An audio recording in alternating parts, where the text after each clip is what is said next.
Torah TV. The world is thinking.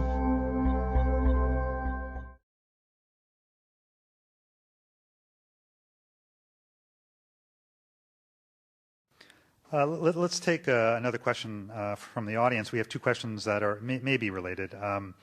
One relates to Keith Ellison. Keith Ellison, the first U.S. congressman who's a Muslim, was elected from Minnesota. One question from the audience is, who are Islam's best allies in the U.S. Congress? And I don't. Well, you could address this later. But the other question is, who are 2 or 3 Muslim Americans that non-Muslims in the U.S. should learn from to learn more about Muslim Americans? And you might be biased in that sense. You might choose yourself. But please learn nothing from me, please.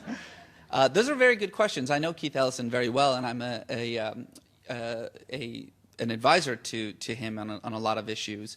I think that it's remarkable that it took until the 260th year of our republic for us to get our first Muslim congressman. But great, I'm glad that we did, and I think that we'll probably have a lot more. Of course, even then, you weren't without controversy. I remember when Keith Ellison, who's African American, for those of you who don't know,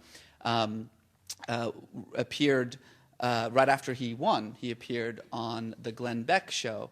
I try my hardest not to mention Glenn Beck's name because it sort of makes me throw up inside.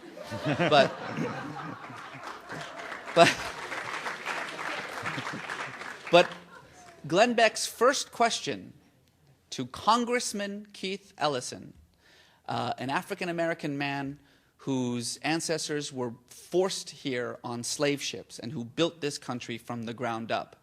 The first question by Glenn Beck, a German American whose parents, I believe, immigrated to this country, was, "Tell us, Mr. Congressman, convince us as to why we should not believe that you are working with our enemies." Now, later on, I advised Keith Ellison that the next time someone asked him that question, he should punch him in the face. But Congressman Ellison took a different tact and answered it in as political a way as he possibly could. And of course, as you remember, there was all kinds of furor over the fact that he chose to take his oath of office with his hand on a Quran, not a Bible, even though the Quran belonged to Thomas Jefferson.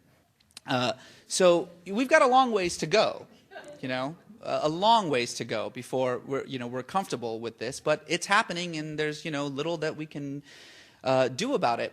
As far as American Muslim heroes, I mean, I'll mention 2 because I think that in many ways they represent the future of this country. The first is a very good friend of mine, Eboo Patel, Chicagoan founder of the Interfaith Youth Corps. Eboo, who's been praised by President Clinton and many other important dignitaries in the United States for his work, has started a program in which he takes young Muslims, Jews, Christians, Hindus, people from all over the different faiths, and brings them together not for interfaith dialogue. We're in the United States. We're beyond that.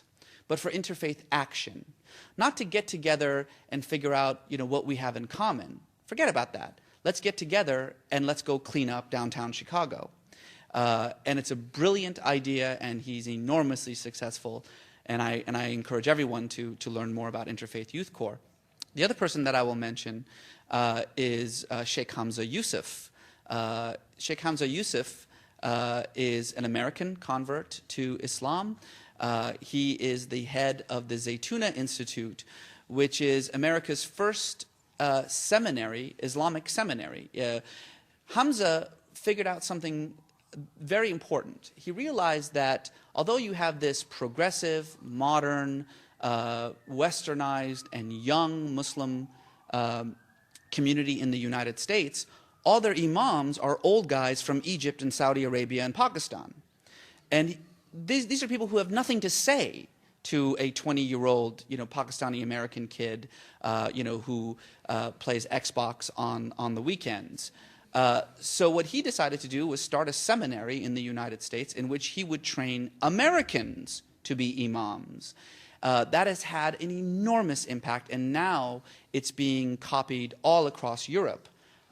So I think this notion of creating an indigenous idea of Islam, a truly American Islam, is being formed by people all around us. And I think Sheikh Hamza, the Zaytuna Institute, and Ibu Patel at Interfaith Youth Corps are two of the real heroes of that movement. A reminder for our radio audience, you're listening to the Commonwealth Club of California radio program. We're talking with Reza Aslan about Islamic identity in the United States. There's actually, maybe it's controversy with a little c, but there is controversy about actually how many Muslims there are in America.